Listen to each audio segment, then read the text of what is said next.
शकतो, ह्या धरतीवरती असा एकमेव सजीव आहे जो हसू शकतो, असं म्हणजे कोण? अजून पण जे बोलले नाही ते माणूस नाही का? प्रश्न पुन्हा एकदा ऐका. ह्या धरतीवरती असा एकमेव सजीव आहे जो बोलू शकतो, ह्या धरतीवरती असा एकमेव सजीव आहे जो ऐकू शकतो, असं म्हणजे कोण?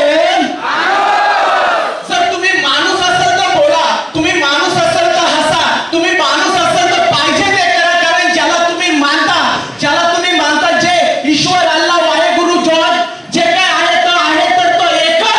त्यांनी माणूस म्हणून तुम्हाला जर अधिकार दिला तर सगळ्या गोष्टी तुम्हाला करायच्या. मित्रांनो, मला सांगा, आज जर कोणत्या प्राण्याची इच्छा असेल माणूस सोडून आणि ह्या प्रोग्राम मध्ये यायचं असेल तर का तो येऊ शकतो? हे मानवाला त्या परमेश्वराने दिलंय, त्या परमपित्याने दिलेलं आहे. विचार करा मित्रांनो, आज तुम्हाला हात आहे, ज्याला हात नाही त्याला वाजवायला लावलाय, काय वाजवू शकतो? हॅलो. ज्याला पाय नाहीये आणि त्याला सांगितलंय जंप, उड्या मारायला लावल्या, का तो मारू शकतो? हॅलो. ज्याला वाचनाने त्याला सांगितलं बोल, तर का तो बोलू शकतो? मग सर्वात प्रथम ज्या आई वडिलांनी तुम्हाला जन्म दिलाय ना आणि माणूस आहे हे आज तुम्हाला समजलं, आपल्या सर्वांच्या आई वडिलांसाठी हृदयापासून टाळ्या.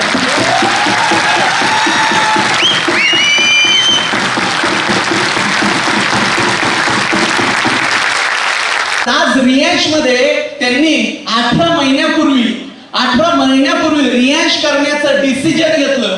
प्रथम प्रोडक्ट यूज केले, त्यानंतर जो रिझल्ट आला, तो रिझल्ट त्यांनी सांगायला सुरुवात केली. माझ्या डिअर फ्रेंड, माझ्या मित्रांनो सांगायला लावले की आज त्या प्रकाश तामशेकर सरांना 18 महिन्यानंतर गुगलवर सर्च करायची वेळ आली.